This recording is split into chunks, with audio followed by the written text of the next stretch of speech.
The first setting we'll be taking a look at is view distance. View distance determines how far away different objects will load in.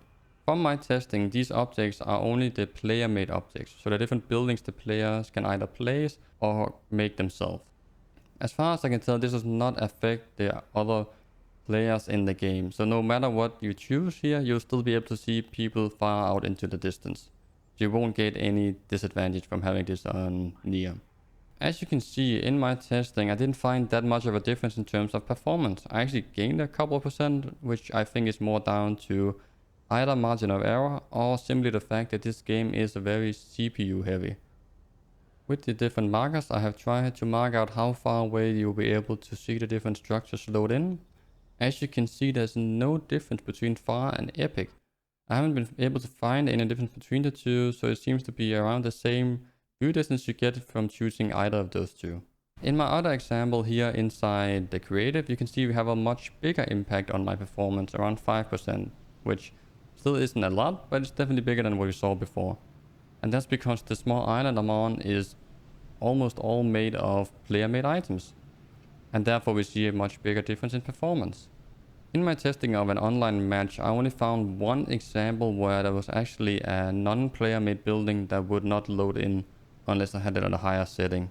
And that was while I have it at near, where at around 650 meters, as you can see, we had one of the buildings on the map not load in unless we got any closer. However, this example is at a 650 meters, so that is pretty far out. That's even further out that you'll be able to see other player-made structures even if you have view distance on Epic. Therefore, it doesn't make the biggest difference, but it is something that's worth noting. After I turned it up to medium, I could not see any other buildings or structures on the map not load in properly.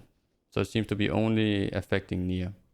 For my recommendation, it is a bit divided because there is pros and cons to using both near and using far. If you choose to use near, then you might be able to spot people through buildings because the buildings simply hasn't loaded in for you, which can give you an advantage. However, if you have it on far, you'll be able to see the buildings people are building out in the distance and other buildings that people have built previously out in the distance and be able to figure out where other people are. Personally, I would prefer to have it at far, but you can also use near if you want to. Hello ladies and gentlemen, and welcome to my video. Today we're taking a look at Fortnite, where we'll take a look at all the different settings, how they compare in terms of FPS and fidelity, and lastly I'll show my own optimized settings that I recommend. If you have any suggestions for future games you would like for me to analyze, feel free to write them in the comments below. In the background I currently have the showcase of the two extremes of all low and all ultra, because I wanted to see both the performance but also the quality difference between the two. There are a few points I want to mention before we move on to the next setting. Firstly, the two videos in the background were tested using DirectX 11 only, which means that it does not showcase the performance loss of ray tracing or the performance gain of Fortnite's own performance mode. And this was done to showcase what the majority of people playing Fortnite would actually be able to use. Secondly, this game in general does not use that much RAM or VRAM, which is just great news for people who does not have that much RAM or VRAM available to them. As you can see in the video, we have a 64% difference between all low and all ultra, so we have a lot of headroom we can work with, so let's get started. Shadows determine how many shadows you will be able to see in the game and in what quality. Inside this setting we have 4 options to choose from, either having it completely turned off, having it on medium, high or epic. With the exception of ray tracing, this is the setting in the game that has the biggest impact on your performance, where we lose around 30% of our performance taking it all the way up to epic. Going from off to epic also increases our VRAM usage by around 10%, which is another thing to consider when choosing the right option. For my recommendations, I would actually recommend to turn this completely off, because you lose a lot of performance from having it turned on, and it will make it a lot easier to spot enemies inside places where you would otherwise have shadows. Next up we got anti-aliasing. Anti-aliasing removes jagged edges from the game to give the game a much smoother image. This will also remove any flickering or shimmering that you see inside the game. I tested this both in 4K, 1440p and 1080p. To be able to properly see the difference, you need to put the video in full screen. If we firstly take a look at 4K, you can see that while we have it on off or on medium, we get a lot of shimmering and a lot of flickering on the objects in front of us. However, once we turn that up to high, all of that goes away and we actually have a very good looking image. Between high and epic, there doesn't seem to be any difference. There's not any shimmering or flickering or anti-aliasing left that needs to be smoothed out. Therefore, I would recommend to use high while you're playing in 4K. If you then take a look at 1440p, the story is actually the same.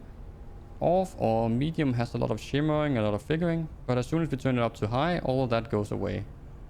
And once again, there seems to be no reason to turn it up to epic. Therefore, once again, I would recommend to use high. And lastly, if we take a look at 1080p, we actually have the same story once again, where off and medium seems to be horrible to look at, but high is just perfect, and epic seems redundant to use. Therefore, no matter what resolution you're playing at, I would highly recommend to use the high option inside anti-aliasing. Now let's take a look at textures. The texture setting controls the extra details that will be added to the different objects inside the game. As you can see here in my first example, inside this window, once we switch between low and up to medium, we get some extra details. However, after medium and all the way up to epic, I don't see that much of a difference. If you take a look at my second example here, you can see that we get some extra detail on the clock itself, which seems more pronounced, as well as the clock tower, which also seems more pronounced and generally just looks slightly better. Inside the town, while testing this, you can see that I had around 6 to 7% performance difference between having this on low and having it on epic, which is actually quite a big difference when you think about the fact that I could only find these two small examples of any change actually happen. I then tried to test it out in the open to see if it would make a difference to how far away the different textures would load in. But even zoomed in and really looking for it, I could not find any noticeable difference between them. Which does also actually make sense, since both in the city but also out here in the open, I also only used around 2% extra VRAM, which is around 100 megabytes. So it doesn't actually make that much of a change in how many textures are actually loaded into your graphics cards. All this considered, both the actually rather major performance difference inside the city and the fact that I could only see difference between low and medium, I would highly recommend to just use medium. It's only going to cost you maybe 1 or 2% performance, and it's going to remove the worst of the pop-ins that you're going to experience in the game. The next setting we'll be taking a look at is the effects setting. The effects setting is a grouped setting, which means that it consists of multiple other settings grouped into one setting. I'm not sure why Fortnite devs decided to do this, since it seems to be more complicated to figure out what the setting actually does, and it also means that you'll basically control all 4 settings at once, so you can't customize it as much as you would if they were separated into 4 different settings. And these are just the 4 different sub settings, I guess you can call them, that I found under the effects settings. It might be affecting more than what I found. The first thing I found was the particle quality. So you can see here between low and medium we get some extra rocks thrown up into the air, and we increase the particle quality. This will also affect explosions, rain, smoke, and any other place where you get a lot of particles. The second area where I saw a difference was in screen space reflections, where you can see that the higher we go in this option, the better looking reflection we're getting into the water. This together with the particles has a profound effect on our performance, where we lose around 20% of our performance from having this all the way up to epic. This also has the biggest impact on our VRAM of any setting I've tested inside this game, where we use an extra 14% VRAM between low and all the way up to epic, which is quite a lot. But that is probably down to the fact that this is affecting so many different settings at once. The third setting I found it was affecting was water quality. As you can see, there is a big difference between low and medium, but after medium it doesn't seem to do that much. The last subsetting that I found this effect setting was affecting was tessellation. As you can see with the tree right in front of me in my example, it is much more detailed once we turn this up to medium. Between medium, high and epic I don't really see that much of a difference between them, but there is a big noticeable difference between having this on low and having it on medium. Like with the other sub-settings, this has a huge impact on your performance, with around 20% difference between having this on low and all the way up to epic. We also use around 13% extra VRAM from having this turned all the way up to epic.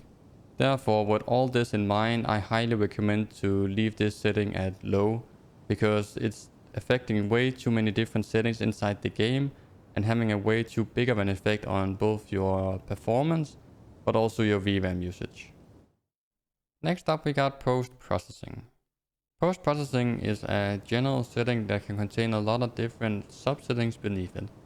In Fortnite, this seems to control the ambient occlusion.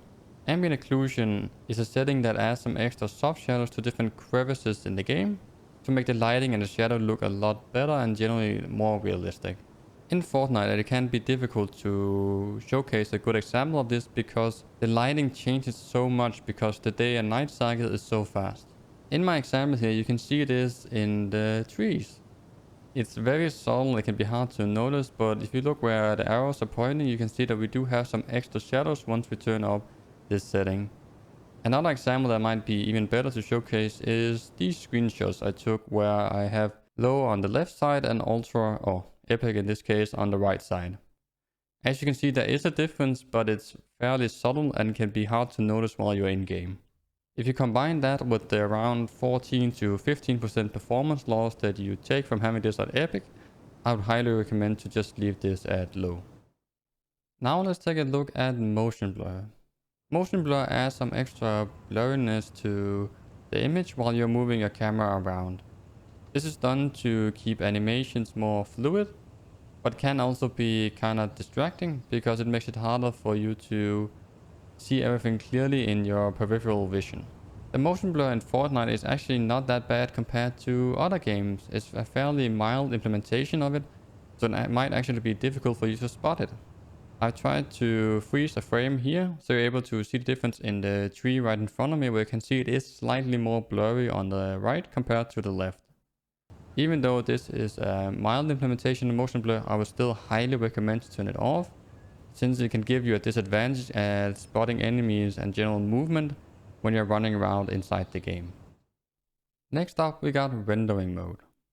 Rendering mode lets you choose which API you want to use for this game. The API is basically a middleman between the game engine itself and your PC, trying to make the two work well together. In Fortnite we can choose between either DirectX 11, which is something that's been used for many years, DirectX 12, which is a newer API that's only around 2 years old, and performance mode, which seems to be a DirectX 11 altered API, where they have basically just disabled a lot of the different settings to give you the most performance possible. You can see here in the screenshot that you don't have that many settings left that you can actually change. The difference between DirectX 11 and DirectX 12 is there's a lot of differences, but the main difference is in the CPU utilization. DirectX 11, since it is a lot older, was made for CPUs with 2 to 4 cores. DirectX 12, on the other hand, is more capable of spreading the workload out on all of your cores. So since I have an 8-core 16-thread CPU, that should actually be great news. But in reality, it doesn't work that well. I actually lose a lot of performance from using DirectX 12. My performance is more inconsistent, my frame timing is more inconsistent, and for some reason I also use a lot more VRAM, which I'm not quite sure why that is. Therefore, no matter what, I would not recommend to use DirectX 12. If you then look at the performance mode, like I said earlier, this seems to be a DirectX 11 where they have simply just removed a lot of the settings. This means that the game looks dramatically different because you basically just removed like 70% of all the different settings. The game still looks playable, I guess, but it's up to you whether you think that it's playable. If you're someone who only cares about the performance and what the most FPS you can get, then by all means use performance mode. Or if you have a really bad computer that you're playing on where you need to use this just to be able to get some playable frames, then of course use it. However, if you do want your game to have great performance but also look at least decent, then I would recommend to try out my other recommended settings throughout this video and use DirectX 11 for that. Now let's take a look at allow multi-threaded rendering, which is quite the name. What this setting does is that if you enable it, it will distribute the workload on your CPU more evenly out on the threads of your CPU. So your CPU will both have the physical cores and then it has the threads. So for example, my CPU is an 8 core 16 threads. Therefore, I have a lot of both cores but also especially threads that it can spread the workload out on, which should in turn either increase performance or at least increase stability. In my testing, I did not get any better FPS, but my FPS were more stable, and I also saw a higher CPU utilization throughout the test. Therefore, I would recommend that if you have a mid-range to a high-end CPU, enable this. If you have a low-end to mid-range CPU, try it out. If you experience something like stutters or worse performance, then of course turn it off again. But you need to test it out because it can cause stuttering and worse performance on lower end CPUs. Next up, we got NVIDIA Reflex. NVIDIA Reflex is an NVIDIA exclusive setting, so you need to have an NVIDIA graphics card to be able to utilize this. Also, that NVIDIA graphics card needs to be at least from the 900 series and anything newer. What NVIDIA Reflex does is that it reduces the system latency. So that's the latency from your PC rendering the image to you actually seeing that image on your monitor. So reducing that latency can be really beneficial in a competitive environment, since you're basically reducing the latency from you doing something to it actually happening on screen. Inside NVIDIA Reflex, we have 3 options to choose from. Either have it turned off, have it turned on, or on plus boost. The difference between on and on plus boost is that the boost mode will increase your GPU clock speed when you are GPU bound. This will, however, in turn also drive up the power usage on your GPU and therefore also the heat output. Therefore, I would not recommend to use on plus boost if you have a bad cooling system for your graphics card or if you're in a laptop, because then it might actually be causing more problems than it's doing good. As you can see from the system latency numbers though, even though we do lose around 14% performance from this, we gain around 20 to 30, almost 30% lower latency on our system latency from having this enabled and enabled up plus boost as well. That is a huge difference in our system latency. Therefore, I would highly recommend that anyone who can will actually use this setting. Next up, we got DLSS. DLSS is an NVIDIA exclusive setting where you need to have either a 20 series or a 30 series graphics card to be able to utilize it. The way DLSS works is that you will render your game at a lower resolution and then upscale it afterwards to increase your performance by a lot, but still have more or less the same quality in the image. The quality in the image of the different options you have will vary from game to game. Here in Fortnite, they have even made it really easy for you to understand what's actually happening. With DLSS, anti-aliasing is being disabled, which makes sense since DLSS is an upscaler, so it will completely take over the role for anti-aliasing. And you will also be able to see how far down it will turn your resolution. So you can see here that once we have it on performance, it sets it down to 50%. On balanced, it goes down to 57%. And quality goes down to 60%. So it will only render the image at 60% of your regular resolution and then upscale the image afterwards. In Fortnite, the implementation of DLSS is really good. As you can see in 4K, I'm getting almost 65% performance going from off to performance, which is just incredible. Even on balanced and quality, I gain at least 40% extra performance without any noticeable difference in quality. Even between off and performance, I could not find any quality difference in this resolution. I tried to zoom in 500%, I could still see no difference. Therefore, if you are playing this in 4K and can use DLSS, I would highly recommend to use performance. You will not be able to notice any difference. If we then move on to 1440p, the story is actually more or less the same. The resolution boost we get is not nearly as big, which is because I'm starting to be more CPU bound than GPU bound, which means that it won't benefit as much. Which is something you should know about DLSS. The more it needs you to be GPU bound. Because if you're CPU bound, then it doesn't matter what you use DLSS for, it won't make that much of a difference. Which we will see once we go over to our 1080p results. But the results in terms of quality are more or less the same with 1440p. Even it zoomed in at 500%, I could only notice a slight difference. Therefore, I would still recommend to use performance, which seems to be a great balance of really good performance while still having the game look great. And lastly, if we take a look at 1080p, we can really see that I'm CPU bound now. We barely gain any extra performance no matter which one of these options we choose. However, in terms of quality, the result is actually the same as 1440p. If you zoom in 500% and really look for it, you can see the difference between off and performance, but otherwise, when you're just running around, you won't notice the difference at all. Therefore, no matter what resolution you're playing in, I can safely say that you should use performance DLSS, because it will grant you a lot more performance without costing you anything in quality. And lastly, we got ray tracing. To be able to use ray tracing, you need to use the DirectX 12 API, which already at the beginning will hurt your performance in general. At least it has done that for me in my previous testing with DirectX 12 in this game. So that is just something you should be aware of. And also an explanation on why you can't see the ray tracing settings. You need to have DirectX 12 on even to see them. Unlike the other settings in this game, and generally unlike what I do with other videos, I have chosen to only test this with either having it off or having it on the highest possible.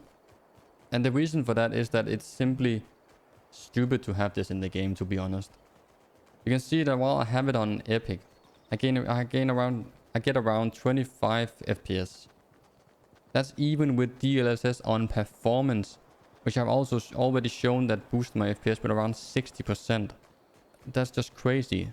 It's such a low FPS that I can't imagine anyone would want to enable it. And you might think, well, that's because you're playing on the highest. Even when I turn it down to the lowest possible while still having ray tracing enabled, I only gain another 5 FPS. So we can get up to around 30 FPS on average. But that's still very low for a game like Fortnite. Also, this isn't really the game that would benefit as much from ray tracing as other games would. If you want to, for an example, take a look at Resident Evil. The ray tracing in that game actually makes a big difference in certain places, because that game is more focused on more realistic graphics, you can say, where this game has a more of a cartoonish style, which won't benefit as much from having ray tracing on. Therefore, with all this in mind, I cannot recommend for anyone to use ray tracing, even if you are someone who really likes graphics and doesn't care about the FPS at all. I cannot recommend it. Here are my own recommended settings, which are based off the recommendations I have made throughout the video. Even though I here showcase that you use both NVIDIA Reflex and NVIDIA DLSS, the showcase of the performance of my recommended settings, which comes afterwards, does not use those two settings, since it would not be fair to enable those two, since not everyone watching this video can actually use them. For my last recommendation in this video, I do also have to point out that if you're solely after getting the most FPS you can in this game, you should just use the performance mode that was provided by the Fortnite developers.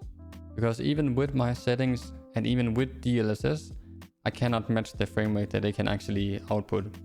Which does make sense, they are the ones who made the game. But if you do care a little bit about how the game looks, and you don't need that many frames, then you can also try out my settings and see what you like. You can also just try out both of them and figure out which one you prefer.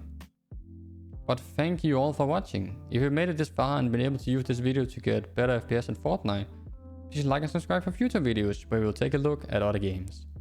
If you have any feedback on the videos or any other tricks or tips to get more FPS in Fortnite, please share them in the comments below.